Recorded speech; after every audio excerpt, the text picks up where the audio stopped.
Papa Alain Boudjoua, est-ce que le président il y a les bateaux non c'est bâtissant des Toyami Mokolmo les autres les apostles même en tant que politique de la République démocratique du Congo entre autres tout le monde peut être solo il y a enquête il y a une chose chez mais en Kenya vous avez évoluer toujours un peu dans ngambo kuna il y a l'hôtel de ville, gouverneur n'a vice les donc voilà pourquoi pas comme était fait du solo au Congo marche il y a bandeko ya biso ya FRDC to ba biso ya garde républicaine bi pa yo ko ça marche moko le mois le mina dali ko pesa mingi matondi na yo si mo bakalate pourquoi pas maman Jackie de colonne ne veut pas une chose que dans la vie ko pesa entrer na mo ko le moté papa là mbote mama ngai mbote na balandi en tout cas merci beaucoup pour l'opportunité. Bonne santé, bonne makambo. Oui, santé, nous avons besoin de ngolo. Makambo eza toza ko bunda avec les contraintes. Mais le coup est vrai, nous allons s'organiser pour que tous les cas, par contrainte, pour que tu atteignes notre objectif. Et je pense qu'avec le temps, les gens vont comprendre que tu dois atteindre plusieurs objectifs. Objectif à l'Iboso, ils ont dit, Bandeko Bakani, ça va que l'article 64, vous allez enclencher. Kaka ceux qui na maponomi et que ceux qui va publier muto balinga qui tende article 64 va enclencher. Aujourd'hui au moins démarche échangée ma commune a idée si quoi ya pour ça l'article 64 pour bailler puis que prise définition les avoir. Merci beaucoup papa Alain. Tant on a vu l'article 64 tout que balamoko na mutuna oyo tout le monde qui me colle crédit exécutif il y a vu pour être à Kinshasa il y a parti décidé oyo balance qui message de mon collègue et ceux qui ont dit les fichiers tout ça limité bango bakokinda kama limité papa Alain Boudjoua est-ce que Martin Fayulu a une raison to a tort. Ils ont dit erreur au papa Etienne Tshisekedi à Sanakati en 2006 il y a un de Martin Fayulu il n'a pas de sous le papa on a le quoi il fils idéologique papa Etienne Tshisekedi. Bon je crois que na répondant déjà na question wana Etienne Tshisekedi a boyaka pour que ma pour azaka na pour ma santé. Azaka na pour ma santé parce que tant que utaka Saint-City et arrivera que na niveau il y a biso na opposition de l'époque. Tolingaka ke bakutana na ba opposant nyonso pour que toyeba ko kabola ba poste à responsabilité na Saint-Titi. Pour ça après Saint-Titi na nana yo. Papa Etienne Tshisekedi tant ba bengi il y a le dit qu'azali déjà fille aînée de l'opposition. Il y a zana posa te ba benga ba ba sanga et bon qui yenda décider qui doit prendre quoi nenga salaka pendant la conférence nationale sur la bandeko mususu baboyaka bato baboyaka ezali papa Mende baolenga nkoy badio Mindongala Frank Diongo Zaidi Ngoma bazalaka ebele papa ebele baboyaka nde badesidaki ke bakende na MONUSCO na nde badesidaki mpona kokabola baposte ya responsabilité ye aboyaki yango wana akataki poste ya vice-présidence de la République. À partir de wana, parti na ye komaka na pokoso parce que le leadership de l'opposition est comme il porté na bloc wana. Alors, ayeko sala ka tombé malade. Alaki na bakolande ya ba soin na niveau ya Afrique du Sud. Ndé ko sala ke parti na ye ezaki préparé te pona ke mapona. Apeki sala bango ba s'enrôler na idée ya kolinga ko sala c'est que ba conditionner tenir l'élection dans les recensement pour que le recensement d'après il y a 2 ans 4 ans pour que permettre les temps se rétablir. C'était ça la réalité. Mais où il y a les lots Martin Fayulu, bien que personnellement je trouve qu'à commettre beaucoup d'erreurs d'appréciation Azako Loba que Azaïna pose à déposer candidature Maza Kolobate qui a beau processus électoral. Maza Kolinga va auditer fichier électoral pour que permettre bah on va dans la sur la banane bazana droit il y a voter pour déposer candidature. Et ali ba démarche moko na kati ya coutume électorale na biso et Salema Ming.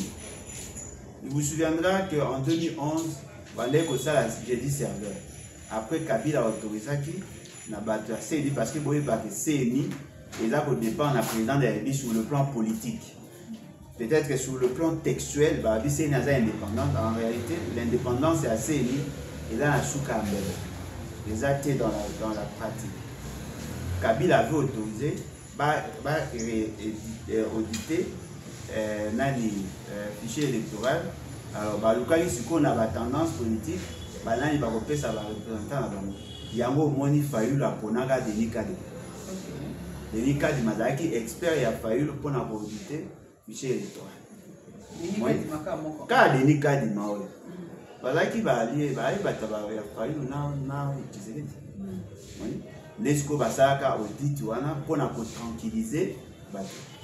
C'est que moi je trouve que Pluto Nangai, Martin Fayulu, pour qui j'ai beaucoup de respect, a pour commettre des erreurs, il y a tactique, des erreurs, il y a calcul.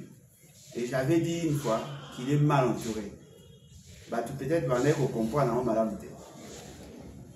Fayulu n'est pas un dieu. Fayulu, c'est un humain. Il peut commettre des erreurs. Mais ceux qui battent, a la capacité à détecter les erreurs avant qu'ils aient rendu public et vous poser problème. Mais quand vous imaginez, Aboyaki, Maki vous se fait enrôler. Dans le bas déjà que c'est erreur tactique, parce que le quoi qui vous se fait enrôler, il a fait le lit pour M. Félicité. Après, à Zongi Nabomoto. À l'obinon, voilà, il faut que préalable, il faut te poser, il faut ça. Ce qui est surprenant, accueillir qu'on réponde à l'invitation. Elle est dit Nakobima Bango, Basali ba déclaration comme s'il validait ce qui se faisait, mais ils attendaient à ce que Denis Kadima aille à modifier Makambo Baron Baza posé là. On a posé qu'à Pluto Martin Fayulu question. Il y a 15 membres, il y a CENI où le Baza chargé à cause de la décision. 15, ils sont au nombre de 15. Denis Kadima n'a pas le pouvoir de décider seul, d'après la loi et d'après la coutume. Il y a fonctionnalité, il y a instance. Ceux qui lui ont convaincu que Denis Kadima et que Denis Kadima n'a pas le pouvoir de décider, pensez-vous vraiment que le raisonnement est logique? Mais quand on imagine que Denis Kadima, il y a ici, non, voilà, alors que nous sommes à la plénière. La plénière, il y a un représentant. Il y a bateau balini binobo échoué pour que on bâtisse un pouvoir. Et ça raisonnement simple. Vous avez tout ça en mathématiques, non. Et ça simple à comprendre que ce n'est pas les 15 personnalités qui vont décider. Les bateaux batinda qui vont a séni. Banani batinda vont a séni. Bat, Mbos, Bemba, Moïse Katou, Ozui, Batumsu Balbarana Kabila Nakati. Ok, Félix Tshisekedi. Ok, Bameli. Batouana, il y a union dite sacrée. Nde batindi Batouana. Na ba église oka ba dodo kamba. Omoni, bato balingi binobo échoué, bangonde bazali pour constituer 15 personnes. Vous attendez un représentant moko na kati bonate. Vous osez la bateau ba trichaki pour que ba koma ba poste wana. O baza ko dépend de la famille politique na bango, ba décider contre leur famille politique en ta faveur. Sincèrement. Mais le but que ça marche, mais tant que ça marche avant, on va pas vite. Mais tu as pris même pour faire pour faire. Ça, nan. 4 en marche. Nan. Tant que vous pouvez débattre pour tu ma beau poto revendiquer va auditer fichier électoral. Et ça va être un mais ça un peu bas. Et ça va être erreur d'approche. Hein? Au moins à ça l'économie. Au moins l'avantage il y a l'économie des années. Tu as une science sociale et en même temps tu as appliquer la loi quantitative. C'est-à-dire que devant un fait, la simplicité analyse la biseau et ça a plus qu'utiliser un instrument mathématique. Je vous dis, dans un pays où la mathématique n'est pas considérée, les raisonnements de l'arabe marquent. C'est ce qu'on appelle la modélisation. Qu'est-ce qui justifie que les élections et ça les mamabé? Vous faites une fonction économétrique. Pour le but, voilà, l'élection à Mabé, parce qu'il y a telle variable explicative, telle autre variable explicative. Au sali, après au sali, c'est ce qu'on appelle le calcul à synergie. Vous voyez, une variable, quelle est la variable principale, ce qui est bougé, il y a un incident sur les autres variables. C'est ce qu'on appelle le calcul à synergie. Merci. Quand vous avez le calcul, vous comprenez que si le processus électoral ne marche pas, si nous n'arrivons pas à bien gouverner, parce qu'il y a ce qu'on appelle l'égocentrisme. Tout est centré sur les individus. Nous sommes en face, au regard à donner, il y a une politique Tshisekedi-centrée. Tout se fait pour Félix Tshisekedi. Tout il y a une périphérie, une annexe. Pour permettre de Félix Tshisekedi à Zalawana. Parce que le quoi, on va soutenir Zalawana pour que Bango va se retrouver. Et devant ces gens, qui ne ressentent pas raison à Bango parce que nous avons ça, c'est réfléchi. Merci beaucoup, Papa Alain Bolodjoa. Tout mes capés, comme il y a une enquête, il y a des cochers, il y a au Kende, à Tikibiso, tout ça, comme on a été, comme on peut savoir, de maman et bébé.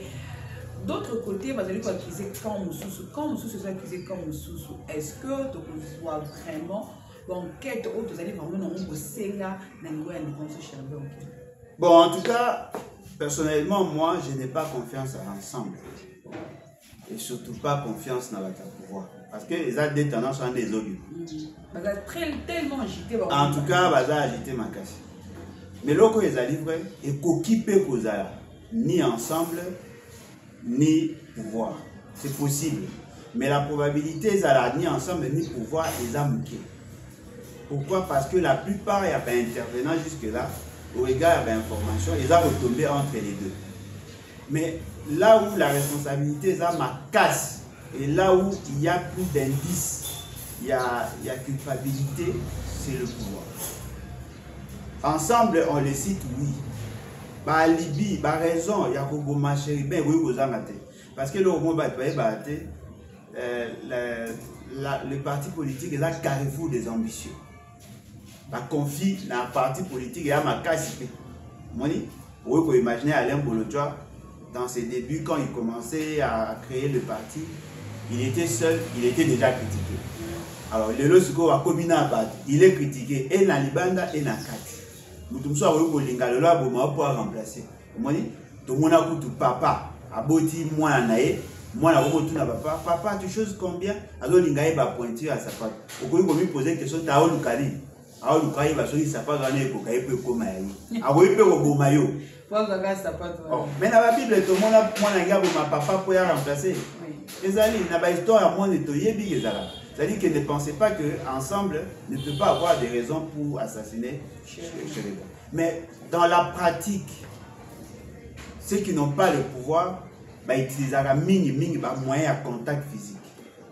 Pour procéder par empoisonnement, c'est très rare de voir un pouvoir utiliser les armes.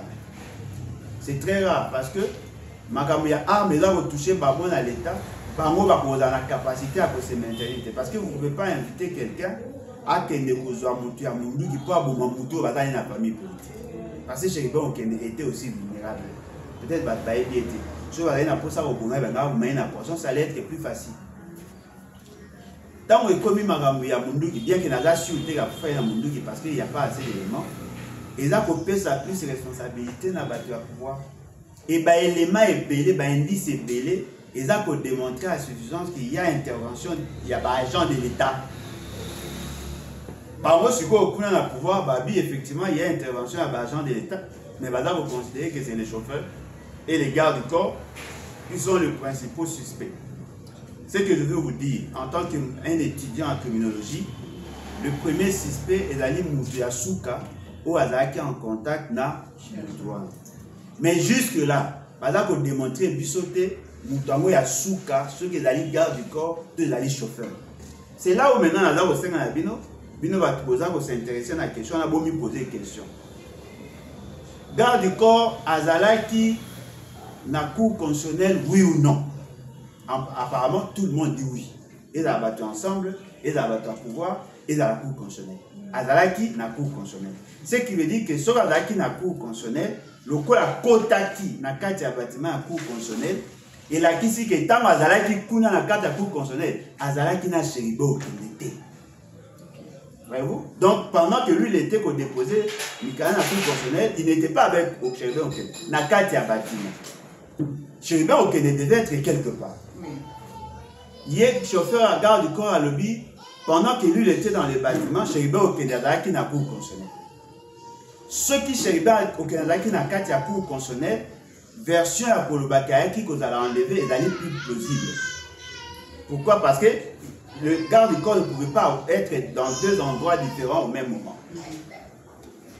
Ceux qui viennent au Bolobi que Azalaki na carte ya cour constitutionnelle té chéribe au Kennedy que boza qu'on dit matière Azalaki na carte ya cour constitutionnelle. La responsabilité à chauffeur et à garde du corps et vous allez à ceux qui vous démontrer que chéribe au Kennedy a koufaki avant 16 h. C'est-à-dire que maman, nakoya, nga aucun raisonnement à Bangote. Moi je suis un flic. Nako raisonner la marque nanga et puis je suis dans la politique, nako raisonner la marque nanga. Na linga na raisonner le quoi abattu tout est passé, nous risquons d'avoir la même conclusion. Nangina lo baque. Chauffeur garde du corps a connu cause à la suspect.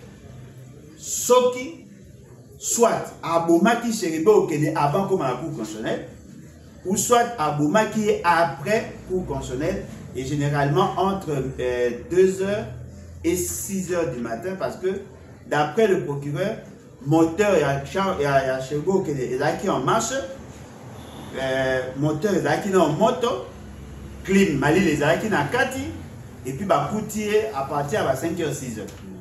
Cela veut dire qu'il y a Koufaki entre 5 h et 6 h. N'est-ce pas? Or, le problème va reprocher à chauffeur et Zali Lukabo et Salamaki 16 h. Parce que dans 16 h, il était dans la cour constitutionnelle. Vous suspectez le quoi Zaki Moutuya Souka, Monaki na Chéribin. Or, Yéna Bino Azaki na 16 h. Chéribin, quand lui il était là, Chéribin n'était pas là. D'après votre thème. Tant Abimi a commis Koluka Chéribin au Kennedy. Parce que s'il était venu seul et que Chéribin n'était pas là, rejoindre Chéribin, rejoindre Chéribin, Chéribin était certainement quelque part. Ce qui veut dire qu'il n'était pas le dernier, il y a au monde à Chéribin au Kennedy. Parce que si Chéribin au Kennedy, et si Kazaki Wana, Yesh garde du corps à Zalaki, il faut rejoindre Yesh Kazaki. Et si Kazaki Azaki n'a pas tout Moussousou.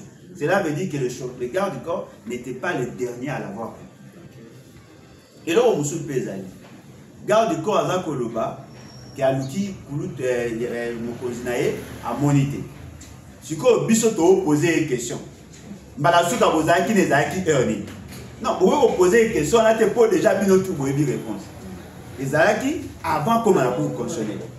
Ce qui vous a un élément, qui a coûté après cour constitutionnelle, ça c'est un autre élément. Mais ce qu'on a dit, la version à Batoumoussou, par le but que oui, Charles et Chéribin au Kennedy a yaki na cour constitutionnelle, a monié na cour constitutionnelle. Ce qui veut dire que la thèse à garde du corps les a confirmé. Et bateau un peu balobi, na carte à cour constitutionnelle, bateau moro ba yaki en tenue civile, na tenue à garde républicaine, ba zuye na ba mituka, ba kenaye, ba koti na mutuka na bango. Ce qui veut dire que thèse wana eza ko justifier ce qui s'est passé après.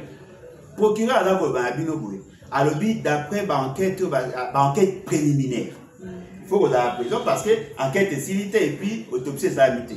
D'après enquête préliminaire, Aza Kolobake, Munduki Oezalaki na se ya mutuka, na se ya kiti, ya garde du corps, et si la garde du corps à Fandaka, il paraîtrait que Yangonde Bomi Chéribin. Donc, il Bomi Chéribin entre 5 h et 6 h du matin. Garde du corps, tant que Monique a okuta mon posinaïté, a commis paniqué, a commis kobenga bato. Message à garde du corps, Oya Kolobake, a bosani kutu, na tikaki munduki nanga na se akiti. Et bimaki avant que Chéribin okenda kufa. Tout le monde savait que garde du corps azoluka mon posinaïté, a tikaki munduki na se parce que a bengaki Peter Tiani. Abengaki a ébissé que voilà na oluka mutu mokozi nazo mona en kutu avant to yoka kakufa avant kutu Chéribin okenda kufa atika yi munduki nanga nazo luka kulutu mokozi nazo ko mona été bango ba ko lancer alerte. Ce qui veut dire que tout le monde savait ce que munduki a garde du corps là bato ba enleva ki ba ko utiliser munduki na ye pour ba bomaye soki akufa ki na munduki Pour que vous avez qui n'a pas si mususu, mais mon Dieu qui va bêter pour la ça parce que ce que par rapport à cockpit, par rapport à Kacha Mutuka, ce qui va bêter Mutu à bout portant, c'est-à-dire va bêter Mutu, ça c'est Pembeni, d'après Batu Mususu va dire que les ça c'est le coup, Pembeni, il y a objectif, il y a cible, et Panzaka. Et quand Panata Mutu, moi il y a un na Kango non, Mutu et Panzani. C'est-à-dire que le coup est Pembeni et Panza parce que bah effet, ça c'est autres la puissance, bah moi écouter impact. Et que ça là bah effet pour Mutu et Panzaka. Makilé pendant une ananité et consort, ça c'est un autre élément. Alors, Balobi que non, Peter Tani, Batrita qui avant. Déjà, dans une que j'ai mené des recherches personnellement parce que je n'avais pas trop la maîtrise à Twitter. Parce que dans les communes, c'est difficile que ceux qui ont publié sur Twitter, ceux qui ont monté dans salle erreur, ils ont changé et on a supprimé pour un ballon. Maintenant, on a continué à modifier l'option Moko, que ceux qui ont continué à Twitter, les bosseurs on va modifier après 30 minutes. Ceux qui ont 30 minutes, et ça, après, ils vont ça à 1 heure. Ça, c'est ce que moi je sais. Ce qui veut dire qu'il y a possibilité de modifier Kaka. Après, avant 1 heure, sur l'équipe 1 heure, le commis difficile nous a obligés à supprimer. Moi, j'ai vu dans ma boîte, dans WhatsApp, dans inbox, Peter Tana Tilanga tweet naye, na moni et comme la kinga et pas na minuit. Moni, tant on a côté, tant on va ça va doute, n'a remarqué que tweet naye est là qui modifie à partir de 23h pratiquement minuit. Voyez-vous? Mais là, au moins, il y a des abisso et la libre. Ce qui yo au publié tweet na yo na 19h heure de Kinshasa. Pour na muto na Chine à 8h. Et pas na pour indiquer heure ya bango et non heure na bino. Parce que question à fuseau horaire et jour à wana. Muto a sali ou a publié na 23h hour na Kinshasa. Muto États-Unis faut le mot là. C'est-à-dire que heure ils ont affiché, ils ont dit heure, il y a Mouto à Zotala. Ils ont heure, il y a Mouto à publier. Voyez-vous? Alors, qui nous dit que ce qui Peter Tani a publié à 22h et qui a modifié à 23h. Ce qui Mouto à États-Unis a sali capture et vous avez heure. Voilà. Merci beaucoup. Donc, naza kosenga na biso ba congolais surtout bato balingaka la sagesse, balingaka maye. Lorsque vous êtes en face d'un fait social, ne soyez jamais agité. Vous appelez kimia, vous analysez les paramètres malem. Vous remarquez que mingi na biso, na peuple, na ba soi-disant ba dirigeant. Apparemment toi na culture, il y a que ça ba réflexion à PTP. C'est pas sérieux. Merci beaucoup, papa Alain Bolodjoa. Avant de continuer, le compte de télévision, je suis au Kélé, mon lobby. Tout le monde qui va vidéo sur qui peut ébélé, ton dodo. Il y a colonel Kabulo, Nangam Puna, il y a Kovézi, si je ne me trompe pas, la carte est l'été est allé. Pourquoi une sécurité pour persister ma case, si nous tout le temps dans la bon, en réalité, d'abord, on a présenté ma condoléance à la famille. Na lingaka na sepela penza na liwa abatute. Mais loko ezali vrai ezali, l'État combat l'insécurité. Il n'y a aucun État où on a l'insécurité zéro. Mais là où maintenant nous sommes dans une insécurité grandissante et généralisée. Personne n'est en sécurité aujourd'hui. Un petit exemple, depuis que M. Félix est au pouvoir, a bâti plus de 1000 gardes républicains. Kabila en avait combien? Il y a combien encore? Moi personnellement, je suis en Koloba, je suis en mais là, vous avez remarqué, l'insécurité est grandissante et puis elle est généralisée. C'est-à-dire qu'elle a épargné mon touté. Donc on a lobby que depuis M. Félix, c'est qu'il a continué à pouvoir à former déjà à bâtir plus de 1000 gardes républicaines.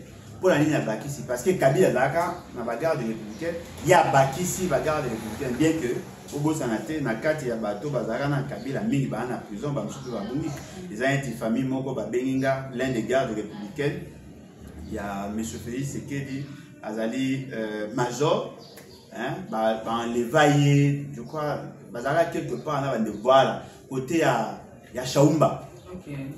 Bazwa ye bakena na ye aucun service ne déclare là où il est et ça fait pratiquement 2 semaines ou 3 d'ailleurs depuis que azomona na tête. Voyez-vous? C'est-à-dire que on a Félix Sekedi pour sa sécurité a bakisi garde républicaine. Mais la question maintenant il faut te poser. Depuis que Félix Sekedi a bakisi combien de policiers? Parce que la police n'est sécurisaka batu nyonso. Garde républicaine sécurisaka Félix Sekedi na famille na. Comment dit? Biso, tu as combien? Tu as près de 100 millions. Il y a une famille, il va belé, 1000. Il y a 15 000 personnes qui vont sécuriser. Biso, na Kinshasa, tu as près de 12 millions. Na 12 millions, tu as 15 000 policiers. Sur les 15 000 policiers, tu as 10 000. Tu vas sécuriser la personnalité publique, na ba commerçant, ba bédachou, ba tout ba commerçant, à 10 000. 5 000 et tirés pour la biso toute population à Kinshasa.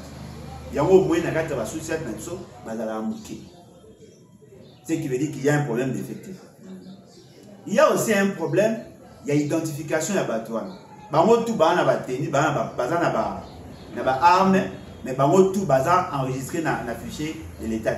Dans le cas de la police, sur les 15 000 moins de 5 700 en ordre avec l'État. C'est-à-dire qu'il y a enregistré, il y a un numéro matricule, il y a payé. Oh, batika les a nouvelles unités, bamso a ça 7 ans, bamso a ça 9 ans, sans être payé. C'est-à-dire que biso moko, tu crées un mécanisme de sécurisation, mais tu tikela batubisu sous minduki sans qu'on y ait pas pour gérer bango. Muto a bomaka jeune moko na iniki ni wana. Jeune azaka ko sala ba film na bango wana tournage au policier a bomai. Difficulté la ligne policier wana, ala na base de données à police. Nous sommes en sécurité. Mana mundu ina teni. Ce qu'on me imaginer, de quoi pour faire un grade. Oh, bah, bomi à Kabulo. Colonel. Colonel. Colonel. À cause en insécurité à niveau de. Parce que partout ici, Kazali, elle a supposé la garde. Voyez-vous? Aza à moitié vêtu.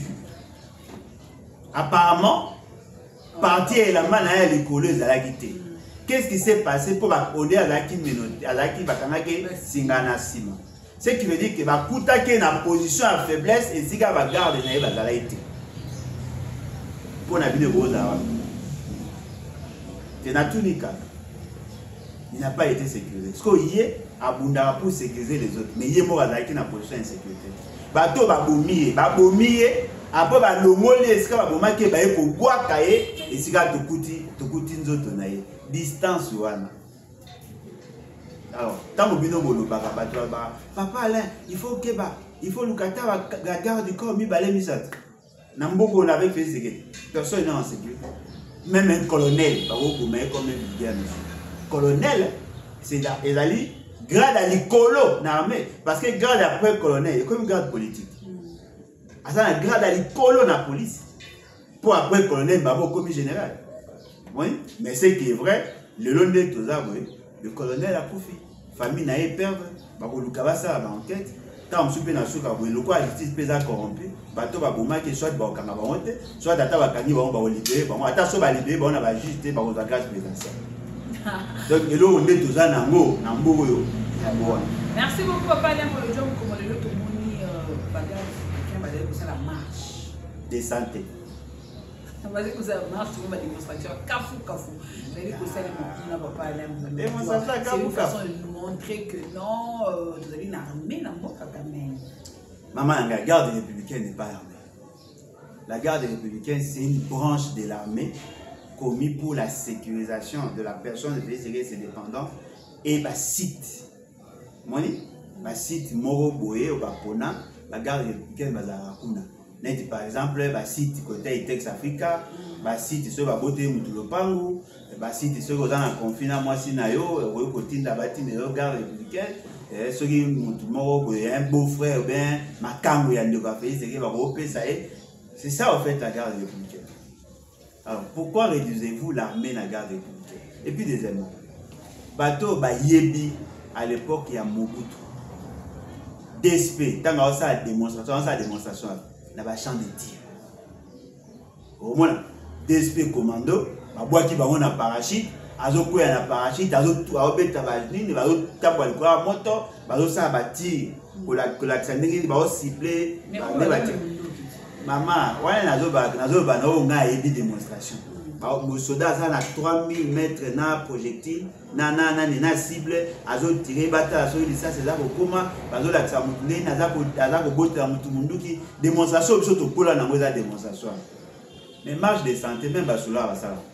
Marche de santé. Na bien maman, Kolongwa, Kobana Chango, Ti Kokoma na Ponga, non mon non, et c'est parce que chaque jour, on a des difficultés pour le transport. Voilà, c'est quoi, et là on dit des exploits. Et là on va intimider Bino Zarake, Bayati Kaboul, et on va Kimi, et on va Tamboli, et on va Sali Samda, Kocha, Boumou Nango danger. Ce qui a armée, on devait gagner la guerre. Parce que M23, ça la marche de santé, ça la marche de la démonstration, mais ils sont en train de gagner du terrain. Si c'est ça l'armée,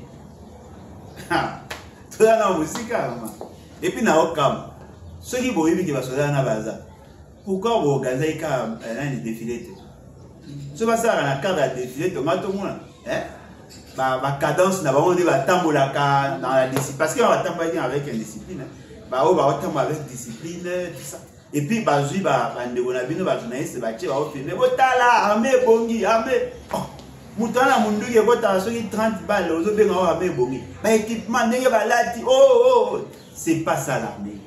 L'armée, c'est les résultats. Ceux qui vont aider, beaucoup de résultats. Parce que c'est là où maintenant on va vous juger, on saura que si effectivement vous êtes efficace. C'est que moi j'ai vu, les Zaka a marre de santé. Mais là, au moment où on a livré, tant on a vu marche, on a vu un message à la Mouka, il y a décidé. Apparemment, il va pas intimider la thèse. Pour les intimider, pour intimider. Ceux qui ont méquis. Mais on a battu surtout au monde. Ils sont là pour sécuriser le pays.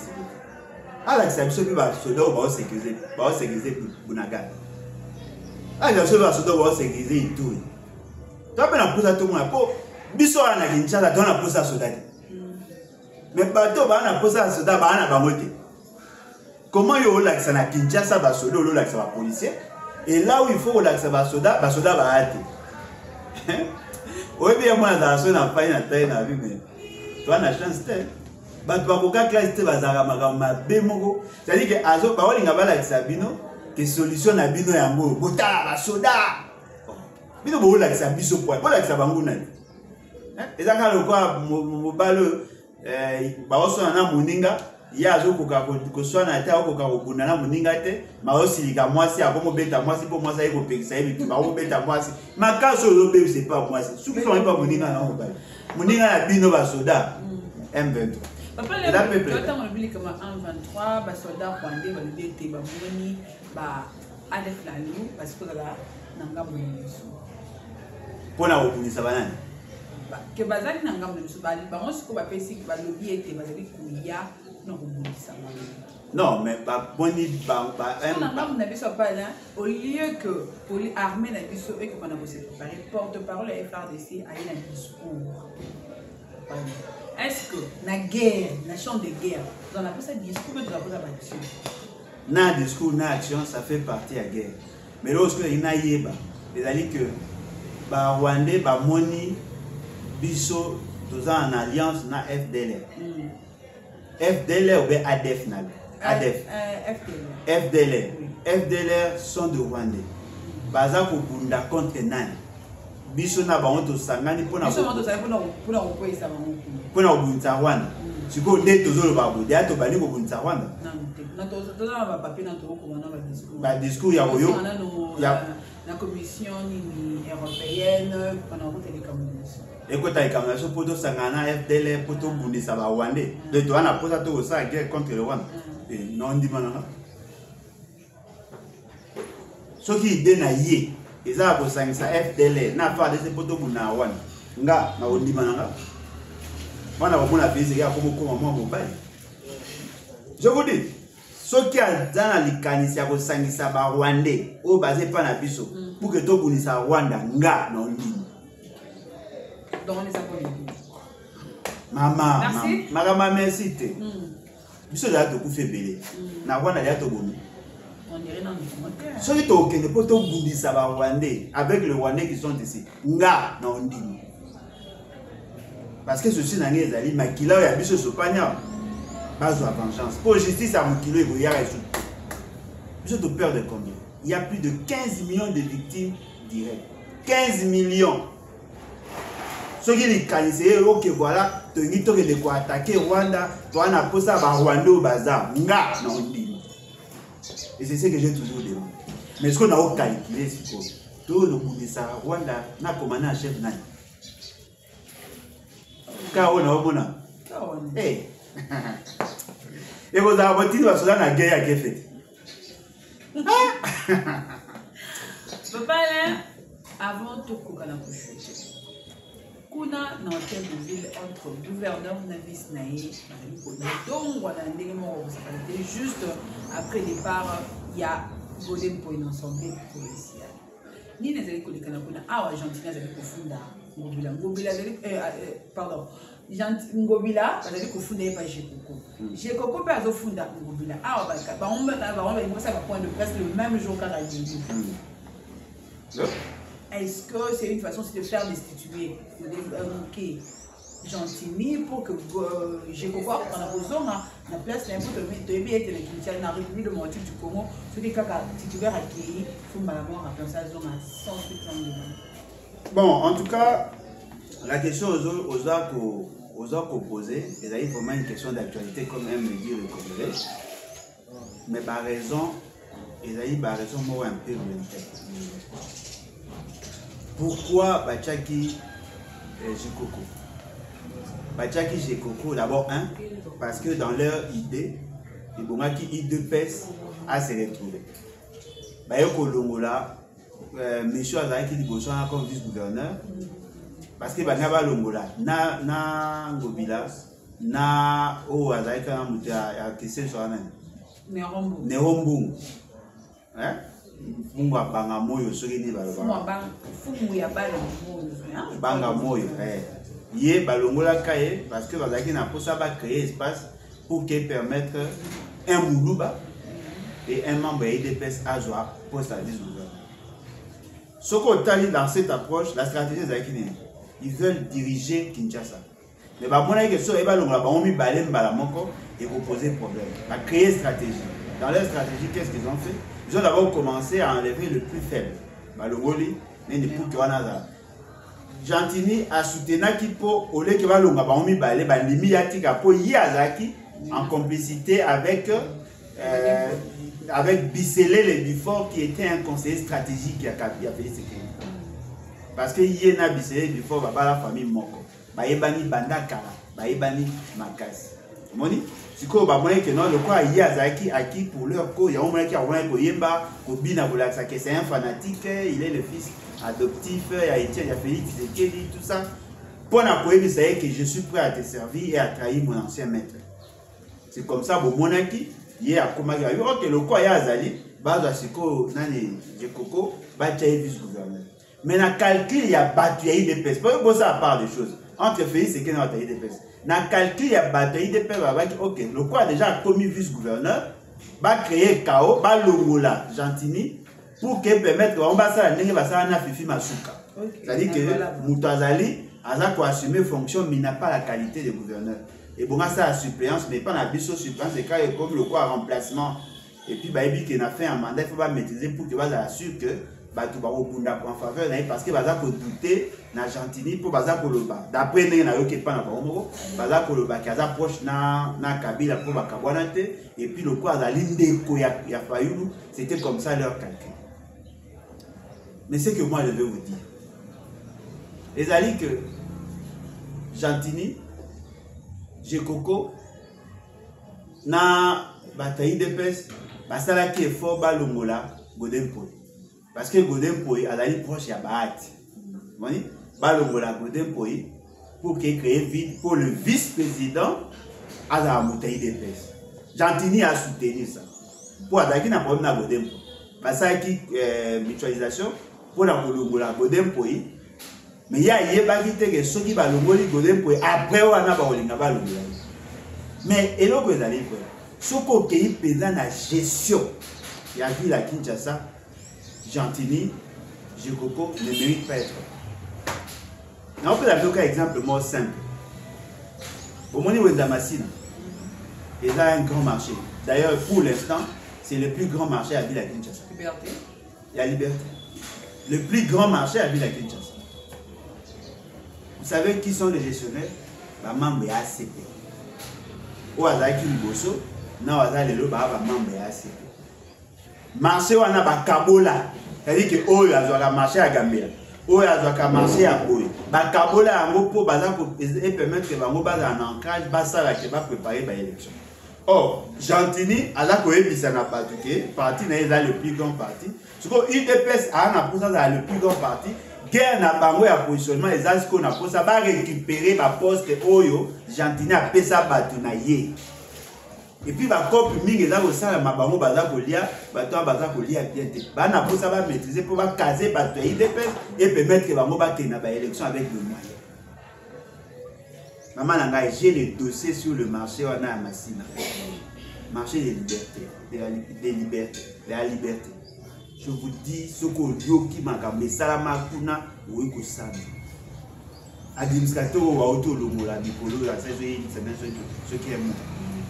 Un grand criminel de gestion. Un très grand criminel de gestion. Bah 180 000 $ va définir à la banque. Au longo wana babiloko ya gestion ya mbongo assainissement bateki ba mapama batu basombi ba mapama na kata sana bateki zando salité ezali kuna weko imaginer désordre ezali batu bazali impayé nazo disayo il y a un chaos mais allez voir la ville de Kinshasa. La ville de Kinshasa est sale. Kinshasa est la salité. Tu vois bango baoloba Gentini a dit que ça pour leurs intérêts. Gentini a dit que ça pour l'intérêt, il ne faut pas le voler. Mais Mouto va proposer pour remplacer Gentini. Il n'est pas différent. Tout ça est sérieux. Dans la ville de Kinshasa, pour cause à la gouvernement, il faut moi un peu détraquer, un peu monter ça à la bien. Non. Des gens intelligents peuvent gérer la vie de Kinshasa. Et puis, ça va mieux parce qu'aujourd'hui, la ville de Kinshasa a une capacité à mobilisation de fonds parce que nous sommes dans le cadre de la décentralisation. Essayez de vous imaginer lorsque les gens intelligents étaient dans la ville de Kinshasa.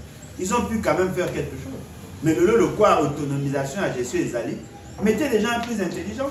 Pour ma chose, on va débattre. Parce que il y a quelques journalistes pour avoir au film, pas si les alliés. Gentini Ngobila. Mais Godempo, babi bengi ba voyou ba délinquant na télé yo yiba bo yo sala bo yo sala bo qui va interpeller ba té les los connaît ba zo mi finga da pour nga na zo ba information pas na ba zo mi finga comment o ba zo ba wa yibi o kuna yibo komate ba o ba na jikoko ya koka fa na bureau te pour marambo ba koma ba payer pour tout ça il faut ça quand ba afa na ba isika ça ba selfie et tout ça au kuna ba zo ba na ya bureau na 14h et d'ailleurs pour tout akoma ko pesa ba bambogo abakisa ba liste ba tout ba mamba parti ne ba zo ba bambogo nyonso wa les a ba fait infractionnel. Pourquoi la justice a aussi la montée? Pourquoi nani alingeti na bina loko ta besoin? Vous savez pourquoi? Parce que alingeti na Godempo na Gentini Ngobila ba mort. Donc vous trouvez que la vie de Kinshasa. Or, pendant que Bamomi Baye a un conflit, Mikana Moussou Sebonga qui vice-gouverneur a traité, alors traité pour bloquer, ou Ebonga qui gouverneur a ça, alors ça a été pour bloquer. En ce moment, la ville de Kinshasa, il y a un mona qui a justifié insécurité, vous avez compris. Ok, merci beaucoup Papa Alain Bolodjo. Avant de chuter tout ce qu'on a dans la vidéo, on ne sait pas si ma casse il fort du avec qui encore il y a un entourage tata mokolo et tamboli sur la toile. Il paraîtrait que Barou m'a dit bien moi est dans la région il y a pas il va on m'a dit téléphone et il a fait le corps mon mot yo qui ni na makambo na ba vidéo tout le temps bon maman ngai le quoi moboti Oui, je peux dire quelque chose. Mais le corps à mon tour, alors qu'à temps pour réfléchir, mais il y a un poser qu'à la question. Est-ce que petit Sami na moto a mis filmé sur ça makamna na moi na ko ya no Sokoli? Est-ce qu'il faut toujours me filmer et ont fait en pays? Eh, n'a pas posé répondre à la question dans la politique. Peut-être qu'ils poser ma question. N'a commis kunate. Question nangai, est-ce que Peki Sami commis filmer sur dans makamna moi sina? Question nangai yango. Mais on est là moi si moi te bilongiza. Ma on est là na question mususu. Parce que Batba ça a beaucoup de confusion. Il n'est pas interdit de se filmer. Il se rend plaisir lui-même à filmer. Tout ça à filmer. Ce n'est pas un fait infractionnel.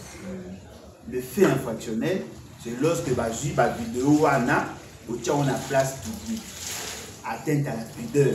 Ça maintenant là, il faut me faire infractionnel. Alors, dites-moi, Bissele les mouta publié tout le monde. J'ai toutefois que ça y est. Donc, ce qui beaucoup reproché, n'a pas tout haut, vidéo na yé, va filmer. Exemple, il y a une fille, qui a un dossier avec un kidnappeur. Bakangi. Ce que le corps va innocent, pour la voler, ça veut dire qu'il y a un vidéo na carte à téléphone, na va publier, va pas. Dites-moi, en quoi cette fille est responsable de ce que vous avez fait? Et si Kabisele va reprocher, ils allaient dans le vagabondage sexuel. C'est-à-dire qu'il y a d'autres qui n'ont pas assez payé. En plus, femme mariée, collaborateur. Ça, c'est un autre problème. Parce que vous posez une question, on va diffuser la vidéo. Pour diffuser la vidéo, il n'est pas responsable parce qu'il va diffuser des barons de bataille atteinte à la vidéo. Mais eux, ils vont reprocher, il a dit d'abord, sur le plan moral, il n'arrive pas à adopter son cobra, ça c'est sur le plan moral. Et si vous touché sur le plan légal, c'est lorsqu'il y a une femme mariée. Il faut que Mibaï n'aille pas porter plainte. Mibaï n'a pas basé, mais il va porter plainte. Et là, on se peut le babou. C'est-à-dire que ils ont mettre en évidence comment on gère le personnel. Mouto a un collaborateur, c'est-à-dire que vous avez abusé de l'autorité. C'est-à-dire que le crime, il y a un crime légal, mais il y a un crime moral. La société a faire connaître ce qu'on appelle la disgrâce. Mais là où moi je ne peux pas tolérer, c'est de voir que les services, comme ils rendent la vidéo, il y a bateau, il y a un service, il y a une vidéo, il y a l'ensemble de la place publique. Ça, ce n'est plus les services d'intelligence. Il y a Nganaza poursuivi en justice. C'est que Nanga a vie Nanga privé. Boza Nango pour raison d'enquête. Aux yeux à moi dans la place publique. Et puis, na émission na lalité. Tindelinga ba vidéo abusé. Moi je ne suis pas consommateur à la film porno. Sincèrement. Il 54 vidéos. Ouais, et là 54 vidéos, ce sont ces vidéos à lui. Basi oyo bandima ki kokele na makambwana ki bobolole na bango. Nous ne sommes pas consommateurs de ça. Mais vous le mettez à la place publique pourquoi? Il a droit à une vie privée. Bouzo banaye, bakolo basi va porter plainte. Vous ne pouvez pas commencer à prendre. Parce que va commis pour l'axa. On va prendre cet exemple. Il y a des hôtels où il faut apprendre à caméra cachée. Nganaye, na moisi, na katia chambre. Après na bimi, yo aux vidéo tient la place publique. Ce que vous reposez quand même. Vous reposez quand même l'hôtel.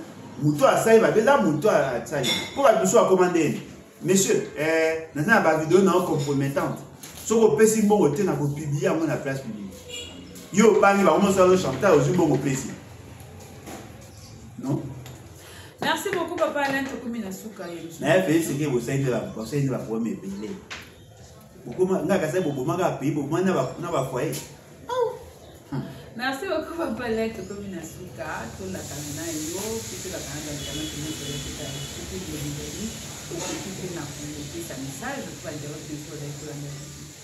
bon, en tout cas, Nous avons un problème, il y a un site web, ma piraté. Nous avons pratiquement assez. Nous avons un site web. Espérons seulement que cette fois-ci, vous avez un peu sécurisé. Parce que les tomoni, et là, moi, pas si que ma piraté. Parce que moi, j'ai pensé, d'après tout ce qu'on a eu à dépenser, on a eu à dépenser beaucoup d'argent. Application, tout ça, qui, hébergement, conception, ça nous avait pris beaucoup d'argent. Et je profite de l'occasion pour demander à tous ceux qui nous aiment, tous ceux qui veulent nous accompagner, il y a toujours ça parce qu'il permettait tout le temps d'enregistrer plus de 21 000 adhésions. Donc c'était déjà quelque chose de fort. Au lieu de la fiche d'engagement à commis à scanner, c'est beaucoup de ça. Nous avons enregistré, nous avons affiché à partir de la base de l'État, on pouvait les appeler, continuer dans la statut et tout ça. Alors ceux qui veulent nous aider, faites-le. Ceux qui veulent aussi nous aider à commencer à mener des actions, parce qu'au moins, personnellement, ma conscience commence à me reprocher. Ceux qui n'ont qu'un de là où il est riche, au moins la taille descend avec les cigares. Oui, oui. Côté triomphal, côté robot. Pas c'est-à-dire que, à ta suite de vite au Kabila Bango, rien ne nous garantit que possible. Mais en attendant, bon, nous avons une solution à ma case sur nous, la ligne ça a quelque chose dans cette partie. C'est-à-dire que nous avons moi 10 personnes, à 100 personnes, même les 200, tout ça, il a vraiment quelque chose. Le coup, la bilo, il y a colia. Et là, moi, je risque, il y a comme, oh, quand il vous passe, il y a tout ce qui va pouvoir aller là-bas. Il y a des bêtes, il y a des bêtes, il y a des l'action en leur faveur parce que Baza va aveugle. Mais cela ne veut pas dire qu'ils n'ont pas droit à la vie. Tous de la tête, ceux qui ont pour tout ça, quelque chose. On peut faire un don. On peut mettre l'argent en enveloppe, comme aussi on peut essayer à organiser Bango, bien que pour organiser Bango ça viendra, mais qu'on fasse une action en ce sens-là. Alors, maman Oyanga, je demande à maman Oyanga, à papa Obalinga, comme malade. Essayons d'agir pour que tout le monde soit bango. Là, ça va quelque chose. Un petit exemple, moi, je suis par exemple 1 million de francs congolais. Et que tout s'est décidé, tout peut ça 10 000 dans mon monde. Ça fait 100 personnes. Or, 1 million, c'est moins de $500. Donc, avec $500, on peut donner du sourire. Yo, le quoi, on peut ça, on a la charge de l'euro, on peut ça $10, $5, $1, tout ça. Mais si tu sanguis, si tu dis que ok, tu attends 1 million. Tu y es, tu commis le biba, maman, il y a un ordre, tu caboli, maman, attends 10. Tu peux ça à 100 000. Bah, je pense que quand tu as été l'eau, il y a un peu de moco, et vous ça là. Mais à la longue, on peut chercher, il y a un fonds de commerce, peut-être conscientiser, ce n'est pas le fait que vous êtes aveugle, que vous en avez tout. Il y a des aveugles au musiciens, il y a des aveugles au service à renseignement, il y a des aveugles au en administration, parce qu'avec la nouvelle technologie, un aveugle peut être utile pour ma boue et tout ça. Elle a la capacité à yoga, à sentir, on peut les utiliser. Mais le quoi l'État, biso va tout toi na misu, parce qu'il para bisoter. Bon, donc voilà, on est dans cette action. Merci. Pour ceux qui ont contacté, pour l'action, on a un numéro de téléphone. Ceux qui ont contacté, plus 243 81 250 28 51. 81 250 28 51. Au bénéficio, au petit contribution. Donc on peut rouler quelque part, maman, grâce Tumba, parce qu'il y a tout ça, on a évacué Bélé, Boébi. Donc on peut faire ça ensemble. Et puis voilà. Ceux qui peuvent nous là na ONG, na yé aligné tout ça, on a cadre à ONG na yé. Parce que nous sommes accompagnés. Mais c'est à quoi Moutou. Voilà. Voilà. Voilà. Maman Sandra vous déjà ça maman Moutou aligné aye to sali avec la baie dans souci na ngezaka ke na sala quelque chose. Yo yé na ndam na souci na ndam na souci tout ça l'action. Le quoi au ça on a compte à ONG na pour justifier pe mbongo yo dépenser ki dina batu na ba ati ba polo na yo ba tse ba blo na nyonso ya yo biso zaka ke toi accompagner yo au sala ndoto toza na mosi et aux appels une bonne chose. Merci beaucoup papa Alain Bolojwa ba to o nyo ko invité ma sensible boyo ki kama papa Alain Bolojwa siko baba o nyo so ya ka Kinshasa to ba o ba ta Kinshasa je crois na yo tana la mingi wa Si moi, ma qualité, je crois qu'il ne va pas aller à lobby. Je crois que au moment où la croisement, il y a avant Triomphal, à Sosa, oui, oui. On a robot, ils sont à la place. On a place, on a aveugle, on a place, on a mis deux fois. Et là, papa, là, bon, le jour, ils allaient vraiment ma casse. Il va nous se mettre ma haute et il est vraiment sensible au calamité maté. Bah, puis, dès que le coup, papa, là, 1 million, que yo, mon rendez, chose à ma coco. Oui, ils sont pas à ma coco, après ça, 1 million. Pour 1 million, c'est 500 $. C'est pas de 400 $. Ceux qui ont mon rendez, ma coco, qui ont au coco, peut payer ça. Mais tu vois, papa, là, moi 10 nanga, papa, là, moi 20 nanga. Attends, ici. Peut beaucoup moins avec action et que vous allez justifier. Peut on a peut billet, on a ligne paye et pour ça les mains. Bon, on a billet ceux qui vont ligner. Oui, oui. Vous avez raté et vous pouvez faire le vous filmer, vous pouvez qui c'est là. Ceux qui au CV néanmoins pour contacter papa là pour qu'on a fait ça en plus dans une action là pour ça les mains pour papa aussi contacter maman grâce à nous on a et que sur ma action là et pour qu'on a ah nous sommes même pas sous livre so nous sommes même pas livre papa il a ça dans moko donc il a ça dans moko bon moi va que notre ça qui action mon ça qui action mon beaucoup tu l'appelles la posomba ba livre na biso ils allaient dans la maison Armaton exact dans la maison Armaton où ils allaient dans valeur de 30 €, je crois papa. Oui, sur place 27 mais sur la distance 30 €. So quand aucun la maison na bosomi ba livre que sur papa là mon job à couper na couper moi sur les pas bien moi parfum à 4 moi sur moi chemise pas ça veut dire donc on va tanga ibanga na ba suki papa mais toujours ba papa là et que ça vraiment tout pour ma casse c'est que vraiment grâce pour moi ce qui peut aussi pour na posa ya ko la papa là banalise voir même ba téléphone ouvert tantôt va direct que ça là ka beta tout na Elonja TV na moi papa on est là 800 abonnés hein oui beta tout na Elonja TV pourquoi pas na page Facebook na Alain Boulodjo Ibola pourquoi pas aussi peut na TikTok na parce que la TikTok ça a pour une tête ça a pour une tête mais on peut aussi amener aussi en plus mais quand on a place on au coup de pas Alain Boulodjo à aller vraiment couper sa pizza matière parce que peut-être avec pas ce temps ils ont poussé mais qu'on a pizza papa là à se déchaîner je pose un peu la question au bengi peut papa là à pour répondre nous biso na le mot na équipe de cette télévision on vous dit bye à la prochaine.